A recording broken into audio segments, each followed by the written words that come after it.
In the governance and development arenas, previously when we arrived here, what the people would do in a village is they would come directly to the U.S. government with their request for a project. If they needed a school built, if they needed a canal dug, a well, or anything else, there would frequently be lines of people first thing in the morning with petitions at either our provincial reconstruction teams or our maneuver battalions that were in the field. They would come to us asking for projects. We would weigh the need of the project. We would work with the government to ensure it's something they could support. But the people tended to come to us, and they were more beholden to us, and they weren't going to their government for any reason. What we did is we provided a dollar amount. Instead of us funding all of the projects directly, we would tell a district government, for example, that maybe they had $200,000 that they could use in development. The money never left our hands, but we would give them a dollar amount, a budget they could work with. Then we explained all of this to the local media, that the U.S. was no longer the source for them to request projects, that the people would go to their local government within the village and they would petition the district level government.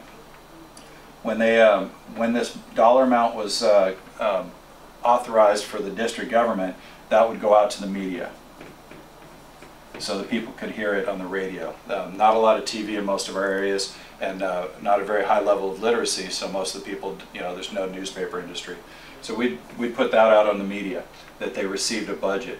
Then when the different villages came into the district government and they gave a list of the projects that they needed for their village, that list would go to the media. And then when the district level government selected which projects would be funded for that quarter's money, that would go to the media. And then when they determined how many jobs would be associated with that project and what dollar amount the men would make and how many people were hired, all of that information went to the media. What this did is this put everything that the government was doing in front of the people. So at any point, if there was any corruption that was taking place, whether it was paying the men a dollar a day less than they were authorized, hiring 75 men versus 100, if they told the contractor that they were getting $75,000 for a project and then they awarded the project for $100,000, all of this would come out in the media. So it was a self-policing effort, and it's been very effective through much of our area. Some areas where the people have been unable to work into their district development assemblies, we're still in the growing stages of this. But our end state is, once the budget has taken hold, we're now working with the government out of Kabul, and they're actually providing money from the capital in Kabul down to the provinces and down to the districts for them to do this same type of program, but using Afghan money.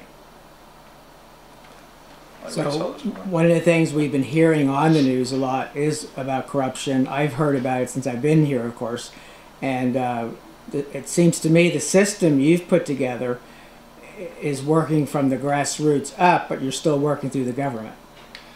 Correct. That's within our scope, within our area. This is exactly what we felt we could do. If we started at a provincial governor level, which is the highest of our four provinces, it's the highest position, it didn't immediately impact the people. The governors are frequently not from the province. The district governors are frequently not from the districts or the provinces that they represent. So working with the people, they already have a very strong tribal democracy, if you will. They have a jirga system here where they meet, the senior elders meet, and they make decisions on their own for any number of issues, whether it's security, whether it's development or anything else. They already have that form of consensus governance. So taking that and applying that to their district level government, who's representing them, what projects are needed, it's very good. They self-police and they make sure that the projects are equitable. They represent everybody in the area regardless of what tribe they're from or what valley they live in. Sounds very much like democracy to me. Fledgling. Okay, you have some charts that are going to really give a really good visual of this that you want to explain, right? Sure. Over here. In kind of graphically showing the impact of what we've done with providing a smaller budget to the government as opposed to funding projects. and also showing the smaller amounts that we're focused on. We've termed it absorbable income. If we go into many of these villages and they get a $300,000 project to build a large school or something, $300,000 can't be spent in that village. So the money will come out, it'll go to Kabul, it'll go into Pakistan, it'll go overseas somewhere. So while providing what the people need, with smaller projects, that money is absorbable. It stays in the income, or it stays in the village. The people who earn the money, you know, if they earn $1, they go and buy, you know, a chicken for dinner with it. The people who sell meat, they'll go and buy something else for their family, etc. And it turns over 5 or 6 times in a valley. So what we did is we did a loose comparison with the first 2 quarters of this fiscal year with the first 2 quarters of last fiscal year, just to get an idea of where our spending was going. Some of it's a little skewed because there were some large road projects that were done last year, and we did not focus on those because most of the infrastructure roads are done. Real quick, just to orient you, the blue is last year's first and second quarter, and red is this year's first and second quarter. You can see the amount that was spent in this area of Afghanistan was $68.7 million, almost $69 million, and then compared with about $8.4 million for the first 2 quarters of this year. If you go straight down, the number of projects last year was 150 for that same period versus 161 for this year. Again, they did have some major road projects there that would be in the $10 to $15 million range, but you can see the dollar difference. The second columns we'll look at here, these were contracted projects where we actually do a formal contract and we hire people to complete projects for us, either vertical projects, buildings, or canals, wells, roads, and these things. On the right are what they call bulk SERP, or Commander's Emergency Response Program funds. All these programs are $5,000 or less, and they're paid in cash. You can see the previous year there was $92,000 worth of projects. In the first 2 quarters of this year, we did $3.2 million in these small-scale projects.